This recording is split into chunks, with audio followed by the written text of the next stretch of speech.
नमस्कार। India debate में आप सबका स्वागत है। मैं हूं आशुतोष पाठक। मित्रों, पहलगाम में हमले के बाद नरेंद्र मोदी पूरी तरह से एक्शन में है और इस बार एक्शन इस प्रकार से हो रहा है कि आप कल्पना नहीं कर सकते।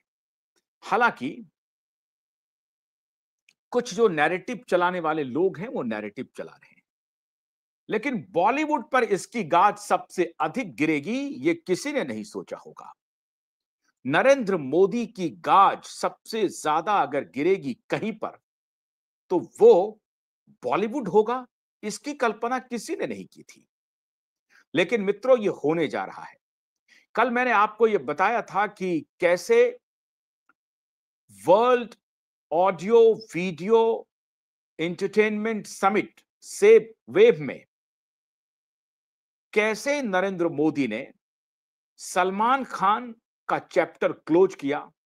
न सिर्फ सलमान खान का चैप्टर क्लोज किया, वरन कि बहुत सारे ऐसे लोग हैं जो शायरी करते थे और कभी शोले फिल्म के लिए अंगार लिखते थे। उनकी डायलॉग डिलीवरी बड़ी शानदार थी, बड़े अच्छे शायर हैं, लेकिन लेफ्टिस्ट हैं वो। खैर, उनको अपनी बात रखने का हक है, लेकिन ये माननीय जो बड़े अच्छे शायर हैं, उन्होंने कभी दिशा सुशांत के ऊपर मुंह नहीं खोला। उनके मुंह में दही जम गया या उन्होंने पान खा लिया। मैं जिसके तरफ इशारा कर रहा हूं आप समझ जाएंगे बड़ी आसानी से। वो एक लड़की को देखा तो ऐसा लगा लिखने वाले और ना जाने कितने हिट सॉन्ग देने वाले जावेद अख्तर साहब। जब भी मैं बॉलीवुड की चर्चा करता हूं तो बॉलीवुड में चाहे वो एक्टर हो, डायरेक्टर हो, सिंगर हो, प्रोड्यूसर हो, उनकी उस विधा विशेष की योग्यता की जितनी तारीफ हो सकती है वो करना चाहिए, सबको करना चाहिए। जावेद अख्तर जानिसार अख्तर के लड़के हैं और बहुत ही मशहूर शायर रहे हैं, तो जावेद अख्तर की तारीफ जरूर होनी चाहिए। जावेद अख्तर की पत्नी जो दूसरी पत्नी है, समाना आजमी, कैफी आजमी की पुत्री है। तो कैफी आजमी भी अलहदा शायर थे, वो भी हालांकि लेफ्टिस्ट थे। जावेद अख्तर भी लेफ्टिस्ट है। लेफ्टिस्ट होना कोई बुरी बात नहीं है, मैं ये नहीं कह रहा हूं कि उनको लेफ्टिस्ट नहीं होना चाहिए, विचारधारा की बात है, वो माने। लेकिन वो विचारधारा किसी समाज के लिए कितना अहितकर हो रहा है, कहां क्या कमी ला रहा है वो विचारधारा, इस पर भी चर्चा होनी चाहिए, खुल करके चर्चा होनी चाहिए। होता यह है कि विचारधारा की लड़ाई में वो अपनी बात तो कह देते हैं, लेकिन दूसरे की पक्ष को सुनने के लिए तैयार नहीं होते हैं। और जो वो फासिज्म का आरोप दूसरे पर लगाते हैं, असल में फासिज्म का पूरा ट्रेट इन लोगों में पाया जाता है। जब भी आप किसी लेफ्टिस्ट से चर्चा करें, 5-10 मिनट के बाद वो हिंसक हो जाते हैं। 5 से 10 मिनट का भी उनको इंतजार नहीं कर, वो वाद विवाद और वितंडा एक होता है वाद और विवाद में। उसके साथ एक भारतीय ज्ञान परंपरा में जो विवाद की या वाद की एक एक पूरी परंपरा रही है, एक शैली है। उसमें एक पक्ष आता है वितंडा, कि अगर वाद से आप कोई पक्ष रख करके या उस पर प्रतिपक्ष रख करके आप किसी विषय पर के समाधान पर नहीं पहुंचे तो वितंडा खड़ा करते हैं। तो वो वितंडा खड़ा करने की परंपरा के ये पोषक रहे हैं लेफ्टिस्ट। और मैं खुल करके ये बात कर रहा हूं, मुझे आज तक कोई लेफ्टिस्ट नहीं मिला जो 10 मिनट की चर्चा के बाद हिंसक ना हो गया हो, अपने बातचीत में वो उग्र ना हो गया हो। हिंसक होने का मतलब ये नहीं है कि सिर्फ हाथापाई पर उतर जाना, झगड़े पर उतर जाना, लात घूंसे चला देना। हिंसक का मतलब है कि आप अपनी वाणी में भी कठोर हो जाना। मुझे आज तक ऐसा कोई लेफ्टिस्ट नहीं मिला जो 10 मिनट तक चर्चा करे, विवाद करे, वाद करे, लेकिन उसके बाद वितंडा ना करे। तो इसी श्रेणी में ये लोग भी आते हैं। 10-15 मिनट के बाद इनकी त्योरियां चढ़ जाती हैं, आंखों का स्वरूप बदल जाता है, पूरे चेहरे का हाव भाव बदल जाता है। तो माननीय जावेद अख्तर और कैफी आजमी की पुत्री शबाना आजमी जो इनकी पत्नी है, दूसरी पत्नी है, तो भाई व्यक्तिगत जीवन है, मैं उस पर कोई आक्षेप नहीं रख सकता। एक पत्नी करें, दो पत्नी करें, ये आपका प्रेरोगेटिव है। अगर सौहार्द से होता है तो इसमें कोई बुरी बात नहीं है। ये इस पर मैं कोई टिप्पणी नहीं करना चाहता हूं। मैं इस लहजे से मैं कोई चर्चा भी नहीं करना चाहता हूं। लेकिन माननीय जावेद अख्तर शायरी करते हैं कि सब रंग यकरंगी हो जाए, यकरंगी हो जाए। यकरंगी आप चाहते हैं कि बागों में फूल यकरंगी हो जाए। अब बागों में फूल तो अलग-अलग रंग के होने चाहिए। वाह! क्या शानदार बात कहते हैं। लेकिन इन बागों के जो अलग-अलग रंगों के रखने वाले माली हैं, वो कह रहे हैं कि कलमा पढ़िए तब जाकर के आपके बाग का हम अलग-अलग रंग रखने के लिए तैयार हो जाएंगे। इस पर जावेद अख्तर के मुंह में दही जम जाता है, पान खा लेते हैं। खैर, अभी जावेद अख्तर हमारा विषय नहीं है, शबाना आजमी हमारा विषय नहीं है। मैं जिस तरफ आपको इशारा कर रहा हूं, वो ये है कि world audio visual entertainment summit में केवल सलमान खान को ही चैप्टर क्लोज नहीं किया मोदी ने, माननीय जावेद अख्तर का भी चैप्टर क्लोज कर दिया। जया बच्चन जो दोनों तरफ से फायदा, दोनों हाथों में लड्डू लेकर के घूमती हैं, तो उनके पतिदेव को तो जगह मिल गई, लेकिन उनको नहीं मिला। हालांकि वो खुद राज्यसभा की सांसद हैं, उनको नहीं मिला। तो एडवाइजरी बोर्ड में जावेद अख्तर नहीं है, सलमान खान नहीं है। जावेद अख्तर कुछ दिन पहले अरबाज खान के पॉडकास्ट में अपीयर हुए थे। अरबाज खान, रिया चक्रवर्ती, ये दोनों खुद को एक शानदार ह्यूमन बीइंग के रूप में पोर्ट्रे करने के लिए पब्लिक डोमेन में आकर के पॉडकास्ट कर रही हैं। लोगों को ये बताने की कोशिश कर रही हैं कि मैं कितनी सुंदर हूं, मैं कितना सुंदर हूं, मैं कितना अच्छा इंसान हूं, पढ़ी लिखी बातें करता हूं। पढ़ी लिखी बातें उन्होंने सुष्मिता सेन के साथ भी की थी, और उसमें उन्होंने जिक्र किया था कि कंडोम का, सेक्स का और बहुत सारी बातों का उन्होंने जिक्र किया। बड़ा ही इंफॉर्मेटिव उनका पॉडकास्ट था, और जिसमें सुष्मिता सेन कहती हैं रिया चक्रवर्ती को कि मेरे तो 4 रिलेशनशिप रहे, बहुत गहरे रिलेशनशिप रहे, और एक रिलेशन का जो मियाद था, वो मैक्सिमम मियाद 4 साल का था। इस तरह से ये लोग पॉडकास्ट करके अपनी ब्रांडिंग करवा रही हैं। आज का विषय है कि न तो ऐश्वर्या राय बोर्ड में है, न तो सुष्मिता सेन बोर्ड में है, न ही माननीय जावेद अख्तर जी बोर्ड में है, न ही सलमान खान बोर्ड में है। इन सबको तो मोदी ने औकात दिखा दी, लेकिन अब जो ताजा औकात मोदी ने दिखाया है, ये महत्वपूर्ण है। अमन की आशा फेल हो गई। अमन की आशा का बस लेकर के जाने वाले माननीय सुधींद्र कुलकर्णी को ये बात कब समझ में आएगी? एक बात समझिए, जब मैं ये बात आपके सामने कह रहा हूं, तो कोई भी हमारे हिंदू, हमारे मुस्लिम भाई ऑफेंडेड फील ना करे, कृपा करके। कोई भी हमारे मुस्लिम भाई और बहन बिल्कुल भी ऑफेंडेड फील ना करे, क्योंकि मैं आपको मुसलमान मानता ही नहीं। अगर आप ऑफेंडेड फील कर रहे हैं, तो मैं आपको मुसलमान नहीं मानता हूं, क्योंकि आप सनातनी हैं, इस देश में जन्मे हैं, इस देश की आबो-हवा है, और आपकी 2-4 पीढ़ी के पहले अगर तहकीकात की जाएगी, तो पता चल जाएगा कि आप 100% सनातनी हैं, 100% हिंदू हैं। इसलिए आप लोग बिल्कुल भी ऑफेंडेड फील ना करें। हो सकता है आपको ये लगे कि ये आरएसएस की थ्योरी है। अब आरएसएस की थ्योरी, आरएसएस अगर मेरी ही थ्योरी कह रही है, तो मैं क्या कर सकता हूं? लेकिन मैं आरएसएस की थ्योरी आपके सामने नहीं रख रहा हूं। मैं पूरे कन्विक्शन के साथ आपको यह बता रहा हूं कि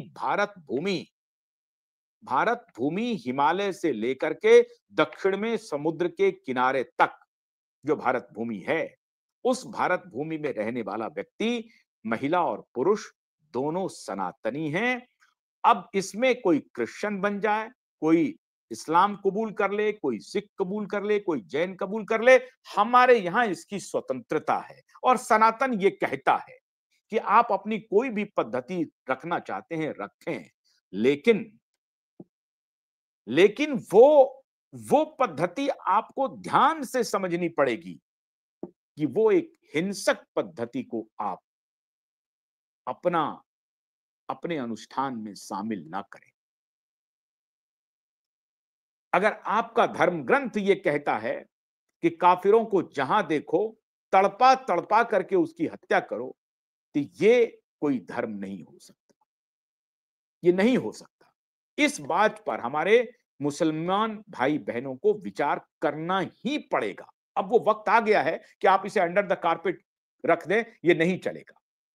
और ये जो अभी एक एक वीडियो बना करके शेयर किए जा रहे हैं कि मुसलमान भाइयों ने वहां के सैलानियों को बड़ी मदद की है, अरे भाई वो मुसलमान है ही नहीं, मैं नहीं मानता हूं उन्हें मुसलमान। वो हमारे सनातनी हैं, नाम उनका इस्माइल है, कोई बात नहीं है, हम दोनों एक हैं, हम बिल्कुल अलग नहीं है। इसलिए मैं बार बार कहता हूं कि हमारे जो भी मुस्लिम भाई बहन हैं वो खुद को अलग ना माने।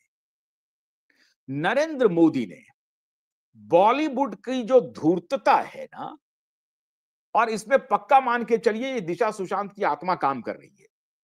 बॉलीवुड की धूर्तता को पूरी तरह से नरेंद्र मोदी ने इस बार एक्सपोज कर दिया।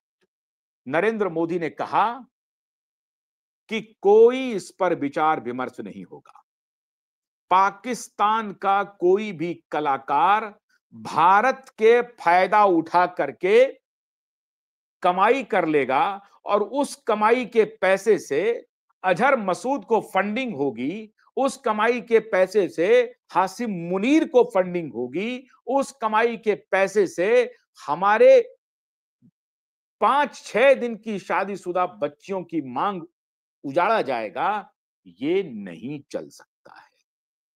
मोदी ने यह निर्णय ले लिया। मोदी ने साफ साफ कह दिया कि यह अब बहुत दिनों तक नहीं चल सकता है, और साफ साफ मोदी ने कह दिया कि साहब, कलाकार आए जाएं और गोलियों का तबादला होते रहे, ये नहीं चलेगा। पहले तो पाकिस्तान गवर्नमेंट का एक्स हैंडल को फ्रीज किया, सस्पेंड किया भारत में, और अब जो आदेश आया है, मैं कल से देख रहा हूं, यूट्यूब पर मैं सॉन्ग ढूंढने की कोशिश कर रहा हूं, लेकिन उसे भी डिलीट लगभग कर दिया गया है। अब देखेंगे तो कहीं कहीं मिलेगा, कहीं नहीं भी मिलेगा। फवाद खान की एक मूवी आ रही थी, अबीर गुलाल। अबीर गुलाल का रंग मोदी ने काला कर दिया, और इसके पीछे का राज क्या है? राज यह है कि मोदी उस इकोसिस्टम पर अब हमला करना चाहते हैं कि वो इकोसिस्टम नहीं, क्रिकेट भी खेलेंगे पाकिस्तान में नहीं खेल करके दुबई में खेल लेंगे। क्यों? क्योंकि वो माल बनाने का जरिया है, पैसा कमाने का जरिया। और मैं इसमें साफ साफ कह रहा हूं कि हमारे देश के होम मिनिस्टर के पुत्र भारतीय क्रिकेट कंट्रोल बोर्ड के और आईसीसी के, इंटरनेशनल क्रिकेट बोर्ड के चेयरमैन हैं। उन्होंने क्यों इजाजत दी भारत पाकिस्तान के साथ मैच खेलने की? क्यों दिया? चलिए उस वक्त दे दिया, अब लेकिन सस्पेंड कीजिए। अगर आपने फवाद का मवाद निकाल दिया है तो इंटरनेशनल क्रिकेट एसोसिएशन आईसीसी जो है, cricket council of world, international cricket council ICC, उनके जो माननीय चेयरमैन हैं जय शाह साहब, आप होम मिनिस्टर के पुत्र हैं, पूरा देश आपको देख रहा है। आपको यह निर्णय लेना पड़ेगा कि पाकिस्तान के साथ कोई भी क्रिकेट मैच, अगर आपने फवाद की मूवी को बैन कर दिया तो फौरन से पेशतर पाकिस्तान के साथ कोई भी क्रिकेटिंग, कोई भी स्पोर्टिंग संबंध को फौरन से पेशतर खत्म कीजिए। और आप जैसा जी, आपके हाथ में ये मामला है, और फौरन खत्म कीजिए। स्पोर्ट्समैन स्पिरिट दिखाने की अब जरूरत नहीं है। कहीं कभी ना कभी वो मोड़ आता है जिंदगी में, वो मौका आता है जब आपको निर्णय लेने पड़ते हैं। आपकी उदारता आपकी कमजोरी ना बन जाए, आपकी आपकी मनुष्यता, मानवता के प्रति आपका भाव आपकी कमजोरी ना बन जाए, इसे आपके सॉफ्ट पावर के रूप में देखने लगे पूरी दुनिया, तब आपको निर्णय लेना पड़ता है। और इसीलिए नरेंद्र मोदी ने यह निर्णय ले लिया और फवाद के मूवी को भारत में रिलीज होने से बैन कर दिया। अब इस फवाद के बारे में मैं बताता हूं। ये जो फवाद खान है साहब, हालांकि बहुत स्ट्रगलर हैं, काफी मेहनत करके ये आगे बढ़े हैं। ये भी एक कंप्यूटर इंजीनियर रहे हैं। माँ इनकी, फवाद खान की माँ लखनऊ की रहने वाली हैं और इनके पिता पटियाला के। लेकिन अब ये चूंकि लाहौर में बस गए हैं तो पाकिस्तान चले गए। आजादी के बाद जो डिवीजन हुआ था उसमें इनके माता और इनके पिता दोनों पाकिस्तान चले गए थे। तो इनके दादा ही बल्कि पाकिस्तान चले गए थे। तो फवाद खान जिनका जन्म 1981 में शायद हुआ है, वो एक पेशे से कंप्यूटर इंजीनियर हैं। पहले इन्होंने नौकरी छोटी-मोटी करने की कोशिश की थी, लेकिन बाद में वो नौकरी से बात बन नहीं पाई, तो ये गायक बन गए। जैसे आतिफ असलम गाना गाते हैं और राहत फ़तेह अली खान गाना गाते हैं। लेकिन ये सब भारत से पैसे बना रहे हैं। भारत में बहुत बड़ी फैन फॉलोइंग है इनकी, बहुत बड़ी फैन फॉलोइंग है, ईद मुबारक करने वाले भी बहुत सारे लोग हैं। तो उनकी फॉलोइंग बहुत बड़ी है। तो भारत के फैन फॉलोइंग का पूरा फ़ायदा उठा करके, चाहे वो आतिफ असलम हो, चाहे वो राहत फ़तेह अली खान। और राहत फ़तेह अली खान को और आतिफ असलम को हमारे मुंबई के लोगों ने बड़ी दाना-पानी दी है। एक वक़्त में मैं मैं संगीत के मामले में, संगीत का कोई धर्म नहीं होता, संगीत का कोई अ, सरहद भी नहीं होता, मैं ये मानता हूँ। तभी तो मैं खुद आबिदा परवीन का या गुलाम अली का या मेहदी साहब का बहुत प्रशंसक रहा हूँ, सुनता भी हूँ। अगर किसी को सुनता हूँ सबसे ज़्यादा, तो उसमें मेहदी हसन हैं, आबिदा परवीन हैं, गुलाम अली साहब हैं, जहाँ तक गज़ल और क्लासिकल सॉन्ग का सवाल है। बहुत बड़े शौकीन हैं हम लोग और मैं ही नहीं, भारत का बहुत बड़ा वर्ग जो है, वो आबिदा परवीन का या मेहदी हसन साहब का या गुलाम अली साहब का बहुत बड़ा प्रशंसक है। संगीत की कोई सरहद नहीं होती, मैं मानता हूँ। लेकिन अंत में जाकर के ये सभी पाकिस्तानी तो हो ही जाते हैं ना। अब इनका जन्म हुआ है पाकिस्तान में, मैं मानता हूँ। आज आबिदा परवीन को लेकर के ये बात उठेगी तो आबिदा कह सकती हैं, आबिदा को मैं पाकिस्तानी नहीं मानता हूँ। गुलाम अली को भी मैं पाकिस्तानी नहीं मानता हूँ, मेहदी हसन साहब को भी पाकिस्तानी नहीं मानता। उसी तरीके से वो लता मंगेशकर, मोहम्मद रफ़ी को खाली हिंदुस्तानी नहीं मानते। जैसा मैंने कहा कि संगीत की कोई सरहद नहीं होती है, सरहद के पार है। लेकिन कभी न कभी तो इन संगीतकारों की जिनकी बहुत बड़ी फैन फॉलोइंग है, ये दबाव तो बना ही सकते हैं। ये कह तो सकते ही हैं कि ये नहीं चलेगा। आतंकवादी घटनाओं को आप प्रश्रय देंगे, आतंकवादियों की ट्रेनिंग कैंप चलाएँगे, ट्रेनिंग कैंप लगाएँगे भारत में, ये हम चलने नहीं देंगे। इतना तो ये लोग कह ही सकते हैं। फवाद खान ने जब दबाव पड़ा फवाद खान के ऊपर, तो फवाद खान का एक ट्वीट आया है। और वानी कपूर जो इस फ़िल्म में एक्ट्रेस हैं, उनका भी ट्वीट आया है। अब इस फ़िल्म में एक सोनी राज़दान भी हैं। अब सोनी राज़दान महेश भट्ट साहब की पत्नी हैं। अब ये कोइंसिडेंस है। मैं ये नहीं कह रहा हूँ कि महेश भट्ट का कोई रिश्ता है, लेकिन महेश भट्ट के पुत्र राहुल भट्ट का डेविड कोलमैन हेडली के साथ रिश्ता रहा है। अब वो अ, फॉर्च्यूनेटली हो गया, अनफॉर्च्यूनेटली हो गया, ये अलग विषय है। राहुल भट्ट कहते हैं कि मुझे नहीं मालूम था कि डेविड कोलमैन हेडली जिनसे मैं मिल रहा हूँ, वो इतना बड़ा टेररिस्ट है। वो तहब्बुर राना को सपोर्ट कर रहा है, तहब्बुर राना के इशारे पर भारत में आकर के यहाँ से सूचनाएँ इकट्ठा कर रहा है। लेकिन तहब्बुर राना, डेविड कोलमैन हेडली और उसका संबंध राहुल भट्ट से होना, राहुल भट्ट का मुकेश भट्ट का बेटा होना और मुकेश भट्ट का इस तरह से रिश्ता जुड़ जाना और जब भी कभी भी ऐसी बात आए तो सनातन के खिलाफ खड़ा हो जाए। अब इनके ऊपर कौन जवाब दे? नसरुद्दीन शाह को डर लगने लगा था, हामिद अंसारी को डर लगने लगा था।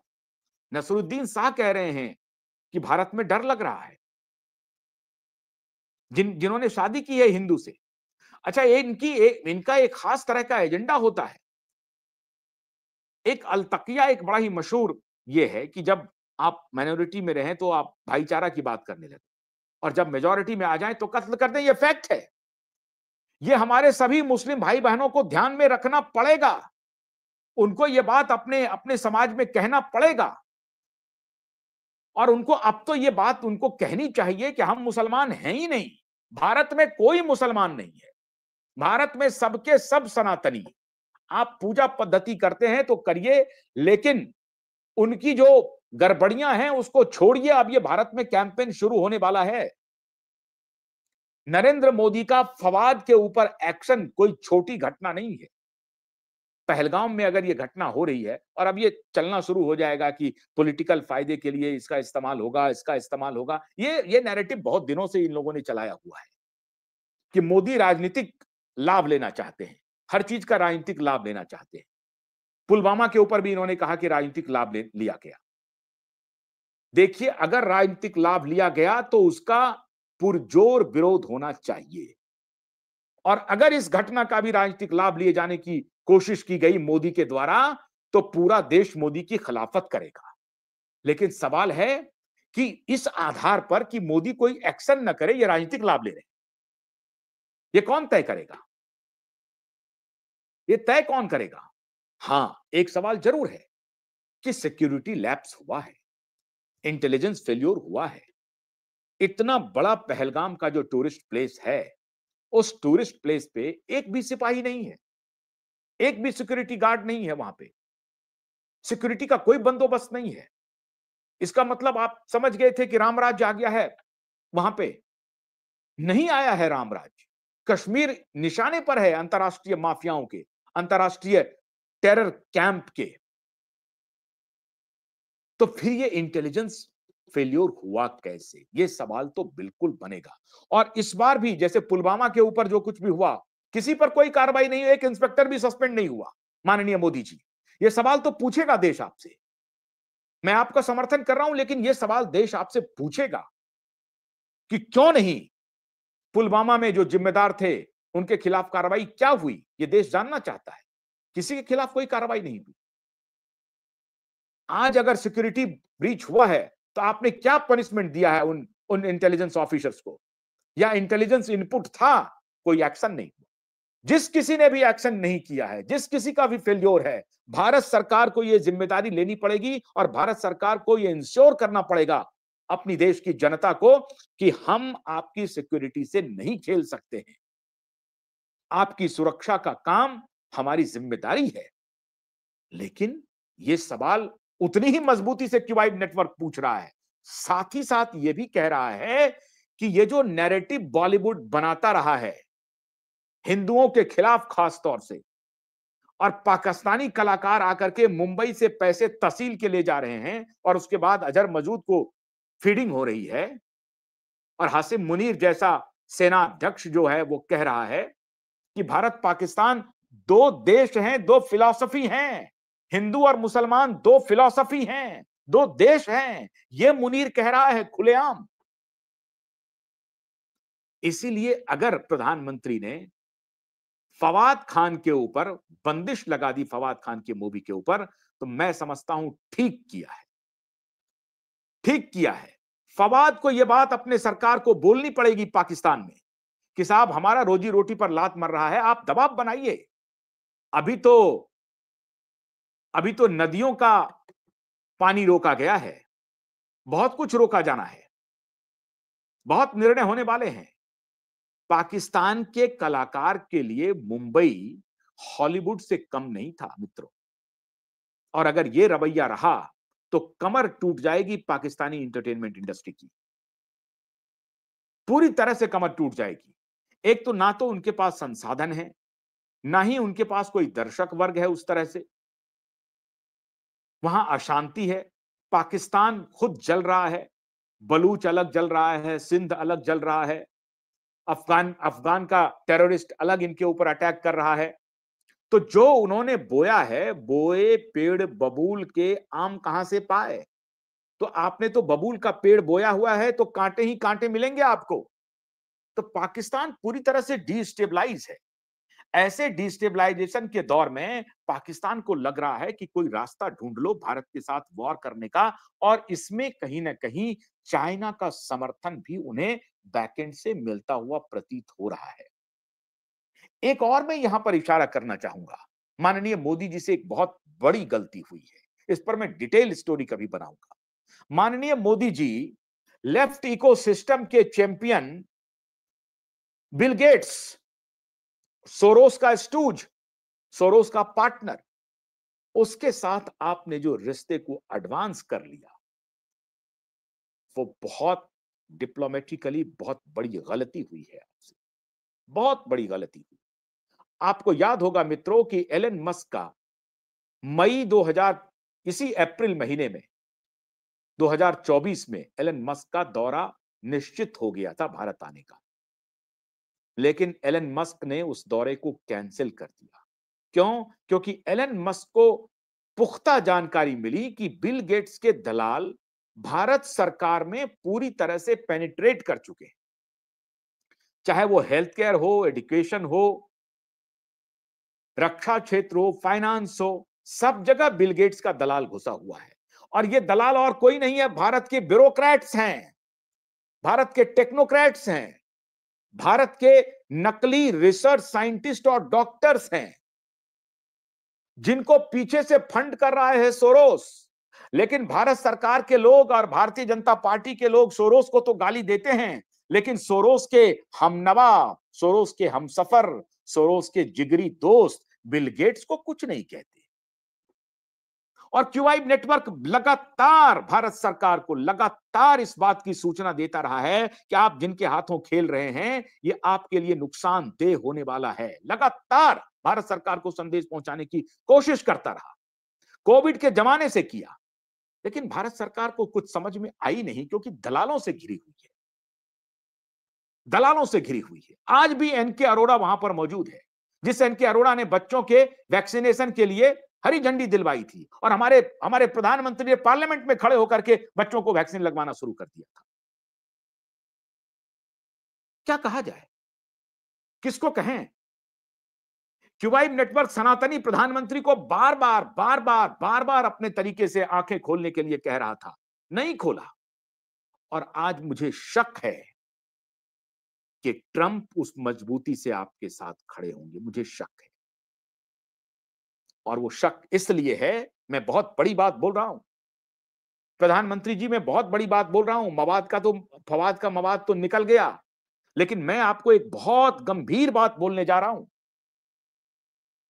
एलन मस्क और ट्रंप को लगता है कि भारत सरकार ने लेफ्ट इकोसिस्टम के साथ समझौता कर लिया, हाथ मिला लिया बाइडेन के इकोसिस्टम के साथ। आपकी डिप्लोमेसी का मैं समझता हूं कि यह एक नुकसान है, और आज ही इसका आकलन शुरू हो गया। आज ही टाइम्स ऑफ इंडिया में लोगों ने लिखना शुरू कर दिया कि ट्रंप से वो समर्थन भारत को मिलेगा कि नहीं मिलेगा, कहना मुश्किल है। हालांकि भारत को किसी के समर्थन की आवश्यकता नहीं है, भारत बहुत मजबूत है। 140 करोड़ लोगों की दुआ और उनके पुरुषार्थ पर आपको भरोसा रखना चाहिए। आप जो भी निर्णय लेंगे, पूरा देश आपके साथ खड़ा है। आप निर्णय करिए पाकिस्तान को सबक सिखाने की, पूरा देश आपके साथ खड़ा है। आपको अमेरिका के सामने और चाइना के सामने झुकने की जरूरत नहीं है। हम तब नहीं झुके 1971 में, जब हम कुछ नहीं थे, तब हमने पाकिस्तान को तोड़ दिया। तो आज पाकिस्तान किस खेत की मूली है? तो आपको न तो झुकने की जरूरत है, ना ही सोचने की जरूरत है, ना विचार करने की जरूरत है। पूरा देश आपके साथ मजबूती के साथ खड़ा है। लेकिन क्यूबाइब नेटवर्क अगर आपको कुछ संदेश पहुंचाना चाहता है, बताना चाहता है, तो आप समझते क्यों नहीं है? आप इन दलालों के चक्कर में क्यों फंस गए हैं? मैं बार बार आपको सवाल उठाता रहा कि आप बिल गेट्स के चक्कर में क्यों हैं? आपको नहीं मालूम है कि बिल गेट्स का सारा काम, ये आपके साउथ दिल्ली का जो एक यूनिवर्सिटी है ना, वहां उनके चैंपियन हैं, उनको पूरी फंडिंग जाती है, उनके दलाल ब्यूरोक्रेट दोस्त उनके दोस्त हैं। लेकिन ये बात आपको समझ में आई नहीं रही है।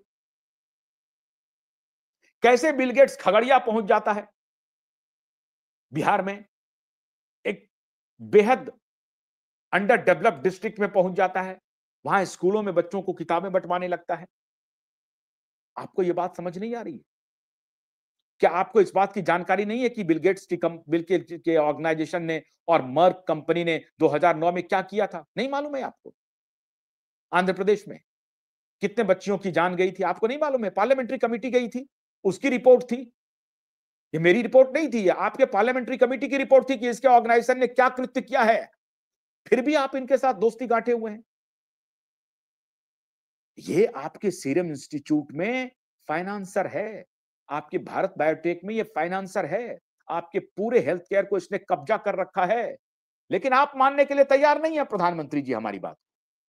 मानिए प्रधानमंत्री जी, मानिए। और आज मुझे बड़ा शक है कि एलन मस्क और ट्रंप आपके साथ कितने खड़े होंगे, और उसका सिर्फ एक ही कारण है कि जिस शख्स के खिलाफ अमेरिका में मेगा इन्वेस्टिगेशन जारी है, पूरी जांच हो रही है बिल गेट्स की, आपने उसके साथ दोस्ती का इतना एडवांस कर दिया कि आप उसको अपने घर बुला करके इंटरव्यू दे रहे हैं। तो प्रधानमंत्री जी, फवाद का तो मवाद आपने बड़ी आसानी से निकाल दिया। सलमान खान को उसका चैप्टर क्लोज कर दिया, बड़ी अच्छी बात है। ऐसे लोगों का भी चैप्टर आपको क्लोज करना पड़ेगा प्रधानमंत्री जी, वरना आगे मुश्किल हो सकती है। मैं आपका हितैषी हूं, मैं अपने देश का हितैषी हूं, राष्ट्रवादी हूं, और मेरे मुसलमान भाई बहन खुद को बिल्कुल ऑफेंडेड फील मत करो। मैं जो भी कह रहा हूं, मैं पूरे प्रेम से आदर्श बात कह रहा हूं। मेरी उस धर्म में कोई आस्था नहीं है, उनकी उसकी गड़बड़ी मुझे मालूम है। फिर भी अगर आपने अपना लिया है तो मुझे कोई आपत्ति नहीं है, लेकिन आप मानो कि आप सनातनी हैं, आप हिंदू हैं। आपके 4-5 पूर्वज जाएंगे, आप हिंदू मिलेंगे, सनातनी मिलेंगे। हाँ, एक 2% जो बाबर और गजनी और तैमूर की औलाद यहां पर रह गए हैं, लुटेरों की औलाद, वो आपको परेशानी में डालने की कोशिश कर रहा है। उनकी कोशिश है कि हिंदू मुसलमान में झगड़ा हो जाए, राइट्स हो जाए और देश जलने लगे। उनकी तैयारी यही है, लेकिन हम ऐसा होने नहीं देंगे, ऐसा नहीं होने देंगे। प्रधानमंत्री ने अगर फवाद खान पे, हालांकि मैं इसे अच्छा नहीं मानता हूं क्योंकि एक एक्टर है, बहुत अच्छा बेचारा मेहनत करके कर रहा था, मैं उसके पक्ष में हूं। लेकिन फवाद को अगर प्रतिबंध किया है तो मैं इसके पक्ष में इसलिए हूं क्योंकि फवाद को अपने पाकिस्तान में आवाज उठानी चाहिए कि ये काम मत कीजिए। आप आतंकवादियों को समर्थन देना बंद कीजिए, वरना हम लोग आपके साथ खड़े नहीं होंगे। और जब सारे कलाकार विरोध करेंगे तो सरकार पर दबाव पड़ता है। बड़े बड़े कलाकार, अगर आबिदा परवीन, आपको गुलाम गुलाम गुलाम अली या फवाद खान जैसे कलाकार अगर आवाज उठाते हैं अपनी सरकार के खिलाफ, तो सरकार को सुनना उसकी मजबूरी होने वाली है। इसलिए मैं समझता हूं कि प्रधानमंत्री का यह कदम बेहद महत्वपूर्ण है। अभी तो ये फिल्में रिलीज होने वाली थी, अब पता नहीं रिलीज होगी कि नहीं होगी। तो पहला कुठाराघात प्रधानमंत्री ने किया है, और मैं प्रधानमंत्री के इस कदम के साथ हूं। जिस प्रकार से सलमान खान को औकात दिखाई, जावेद अख्तर को औकात दिखाई, औकात दिखाई जानी चाहिए। अब वो वक्त आ गया है। बहुत बहुत शुक्रिया। नमस्कार।